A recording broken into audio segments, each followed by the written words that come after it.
Welcome to In the Spread. I'm Captain William Toney, and on this episode, we're going to talk about fishing borrow pits and quarries on public lands here in Central Florida. I hope that our tips and techniques will help you become a better angler fishing these public waters that get a lot of pressure. Today, we're going to talk about using live bait techniques and also artificial for bass and panfish. So come with us and enjoy this show.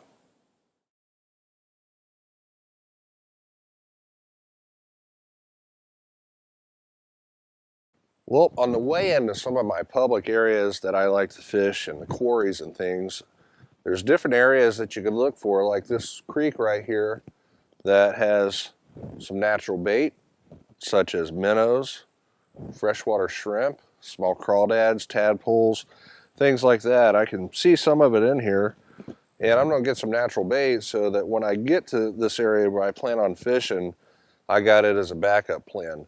Something you'll find out, a lot of public quarries definitely get a lot of fishing pressure, so I think the natural bait might be the better way for me to go and be successful today.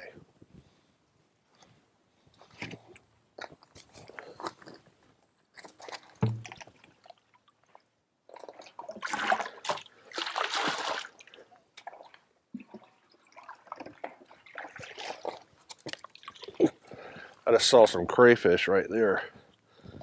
Let's see if I can get one. See what happens here.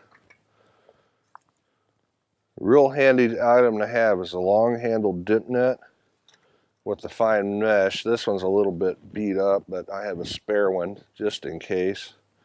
See what we can do.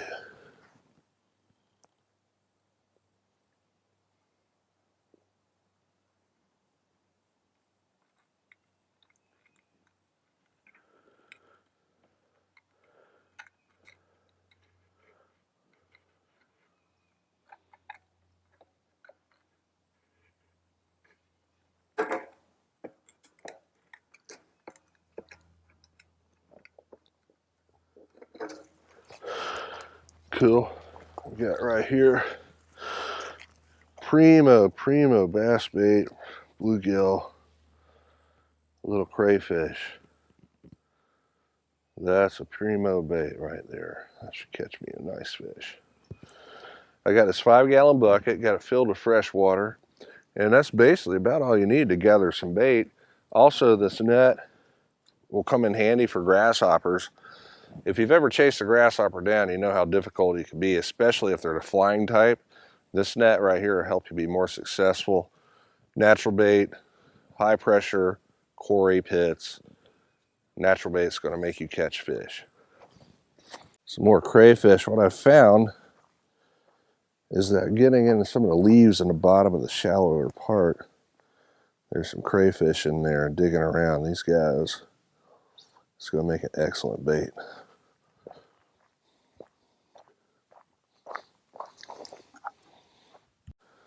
Yeah, a lot of this slower part of this creek in this ditch, you can see on the bottoms a lot of leaves and stuff. That's where your crayfish will lay in there. And I keep seeing them shoot down in there, so basically I'm just going to drag up.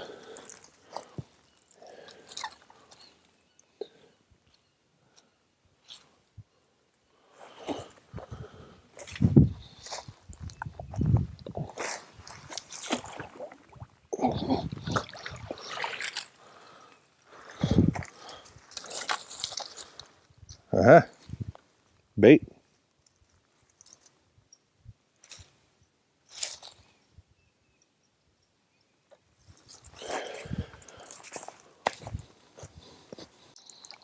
There's one.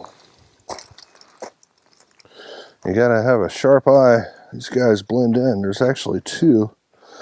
Well, that's some kind of creature right there. I don't know what it is, but I'm not gonna touch it. I'll go with the crayfish. Perfect size for a bluegill.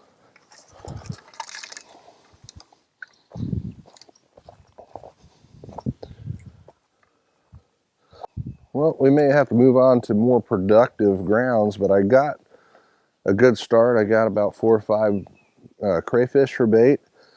Maybe I'll find a smaller pool that's, you know, I can access a little easier. And plus where I'm fishing at too would be a good source to find bait, because at least you know what they're biting there. If you bring in and introduce a crayfish, 9 times out of 10 it's going to get 8, but they may be more in tune to different minnows or grasshoppers in that particular pit. So, you know, match to hatch.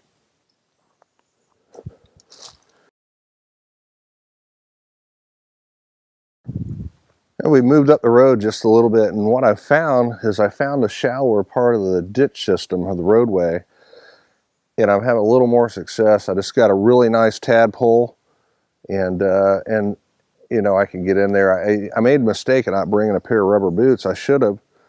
That helped me access the creek a little better.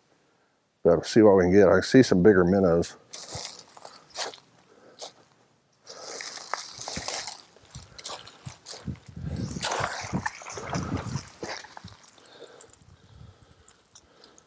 Tadpoles. Excellent bait right here. That guy right there. Big brim bass. Should chew him right up. Cool. A few more of those. We're on our way.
Aha.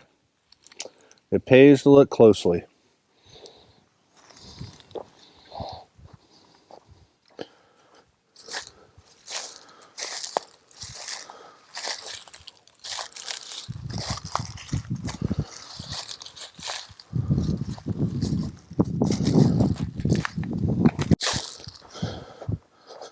Perfect bait right here. It's almost as fun as catching fish. But I got a nice fat mosquito minnow, little creek chub, 2 tadpoles right there. That's perfect bait. And like I said, a few more, and we're gonna have plenty of panfish bait, maybe a big bass. And remember, we're getting this natural bait because we're going to be fishing a public area that probably gets a lot of pressure, especially in the spring when it's pretty out. And people have success. Lots of folks will throw lures and stuff to be successful. Sometimes, though, you have to think outside plastics, flies, and that, and go natural.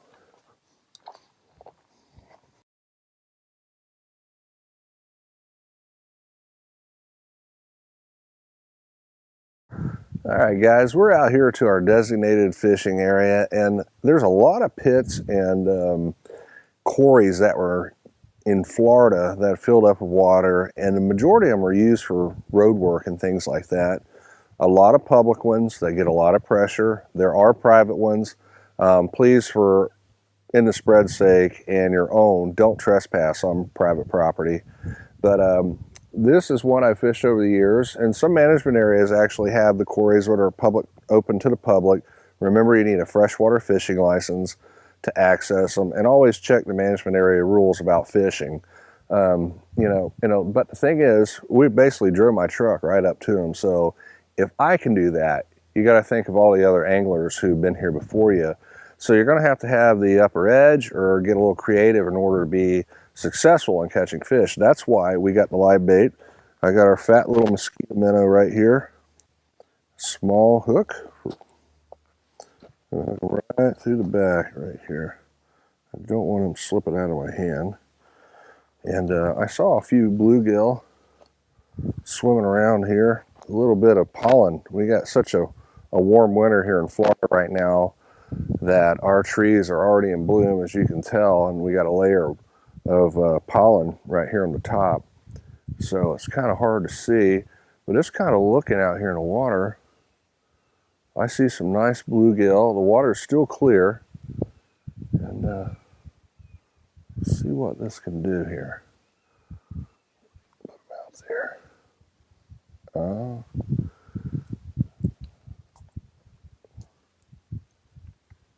That was pretty quick. Ah, I missed them. Actually, there's quite a few fish right here. Okay, let me re-up. I got to get close to my game. There's actually some very nice fish. So areas that is harder to get to, of course, are going to be your better fishing. Oh, and actually a big bass out in the middle right here. I mean, at least a three pounder. So I'm going to set up on this one and work my way down. This area has a series of probably 6 to 8 pits that were probably dug back in the 50s in order to make roads, either highways and things like that. And over time have grown up and filled in. And there's different types of terrain in each one. So this one looks pretty promising. I already missed my first fish. I got skunked on that first cast, so I can't have that happen a second time around. Let's see what we can dig up here in my bait bucket. Got us a fat tadpole. Again, I'm going to hook them right. Don't hook these in the base of the tail, it's too thin. Kind of want to hook them further up in the back here. All right, buddy. I want that big bass.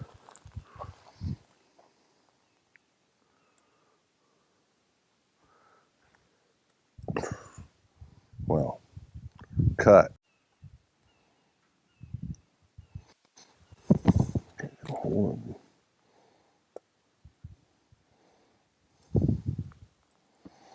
Okay, hook this right to the tip.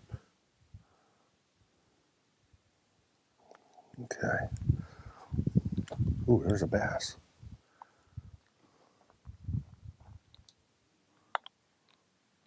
All right, fish on. Bam, right off the bat.